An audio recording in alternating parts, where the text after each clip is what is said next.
Hello everyone, welcome to my channel. Please subscribe and keep watching more details. Cruz deserves more credit for Stellarides' adoption on Chicago Fire. It really seemed as though Cruz, Joe Minoso, had crossed the point of no return. The character had jeopardized his career, his family, and his future as a free man because of a decision he made in Season 1. Thankfully, he got out of it with a suspension and a slap on the wrist. Part of the reason Cruz was able to avoid disaster was because he had Kelly Severide, Taylor Kinney, in his corner. The two men have had their differences over the years, but Severide advised him and helped ensure that the firefighter would fight to see another day, and we think Cruz has repaid the favor off-screen. The episode Too Late was notable because it contained the tragic death of Monica Pascal, Katie Strickland, but also because it was the episode in which Severide and Stella Kidd, Miranda Ray Mayo, were approved for adoption. They were told of the good news at the onset of the episode, and who walked by the couple while they found out but Cruz himself. Out of context, this means nothing, but Cruz and the adoption agent who delivers the good news make eye contact while Stellaride is embracing. There's a tacit acknowledgement that they know each other, which makes sense given that Cruz recently adopted his son Javi. It's what the adoption agent says, however, that leads us to believe Cruz put in a good word for his friends.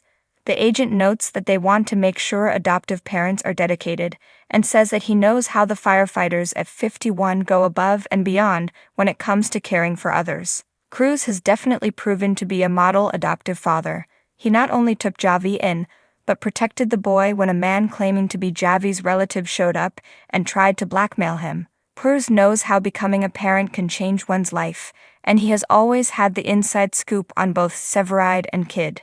He knows how much it means to them to take this next step.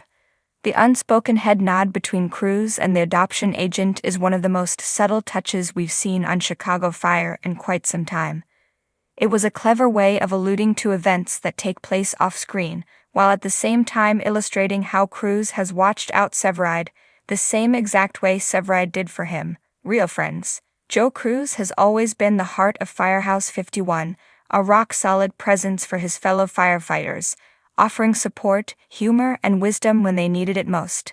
But when it comes to Kelly Severide and Stella Kidd's journey toward adoption, Cruz's role has been significantly overlooked. He wasn't just a bystander or a cheerleader, he was an integral part of making it happen. It all started when Kelly and Stella first began seriously discussing adoption. Kelly, ever the brooding, complicated soul, struggled with the idea of fatherhood. He had spent years reckoning with his own upbringing, the loss of his father Benny, and the weight of the Severide legacy. Stella, for all her boundless enthusiasm and leadership skills, also harbored doubts. What if they weren't ready? What if they couldn't give a child the home they deserved? The questions loomed over them like smoke from a 5-alarm fire. Enter Cruz. Cruz had already walked the road they were about to take. Having adopted Javi and embraced the challenges and joys of parenting, he knew the emotional turbulence they were experiencing. But more than that, he knew how to get them through it. Instead of pushing advice on them unsolicited, he did what Cruz does best, he led by example. At Molly's one night, as Severide nursed his bourbon and Stella twirled her straw in her club soda, Cruz casually dropped in on their conversation. He could see the tension in their faces, the uncertainty clouding their usually confident demeanors. "You guys look like you're waiting for a backdraft to hit," Cruz quipped, sliding into the booth across from them. Stella sighed. "We're just trying to figure some things out." Kelly, always reluctant to open up, just nodded, his jaw tight, but Cruz didn't need words. He knew that look. "I get it," Cruz said, leaning in.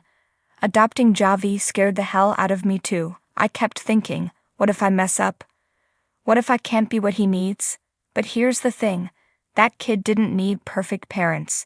He just needed parents. People who would show up for him, love him, and let him know he wasn't alone anymore." Stella met his eyes, something flickering in hers.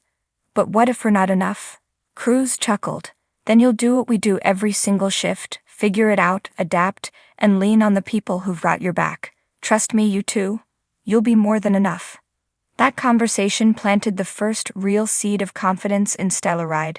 They had spent so much time second-guessing themselves, but Cruz made it sound so simple. Love, presence, showing up. But Cruz's involvement didn't stop there. When they started the adoption process, he became their quiet advocate behind the scenes. He connected them with resources, gave them the name of a lawyer who had helped him with Javi's adoption, and even put in a good word with social workers he had built relationships with. When paperwork became overwhelming and doubts crept back in, Cruz was there, coffee in hand, ready to remind them why they were doing this. When Stellarides panicked about whether he could balance being a firefighter and a father, it was Cruz who reminded him that love wasn't about having all the answers. It was about showing up, day after day, no matter what. Perhaps the most pivotal moment came when the child they hoped to adopt, a resilient, bright-eyed 10-year-old named Elijah, needed reassurance that this wasn't just another temporary home. He had been in and out of foster care, wary of adults who promised forever and delivered something much less. Kelly and Stella, despite their best efforts, struggled to convince him that they were different. But Cruz had been that bridge before. One day, he found Elijah in the Firehouse 51 lounge, staring out the window, arms crossed, lost in thought. "You like fire trucks?" Cruz asked, sitting beside him. Elijah shrugged. "I guess." Cruz grinned. "Yeah, I did too, still do." A few beats of silence passed before Cruz spoke again. "You know, when I first met my son Javi, he didn't trust me either. And I didn't blame him. He'd been let down before, a lot." Elijah finally looked at him. "What changed?" "I didn't give up on him," Cruz said simply. "No matter how hard it got, no matter how scared he was, I just kept showing up." Elijah studied him for a long moment. Then slowly he nodded. Later that night, as Stella and Kelly sat across from Elijah at dinner, they noticed something different. A lightness in his posture, a willingness to meet their eyes. He was still guarded, but there was hope there too.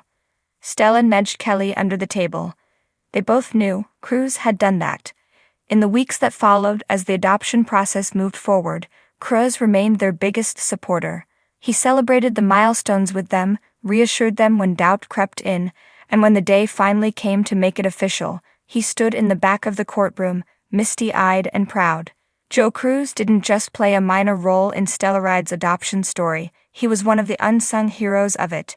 He guided them, encouraged them, and most importantly, showed them that love, patience, and presence were all they really needed to be great parents.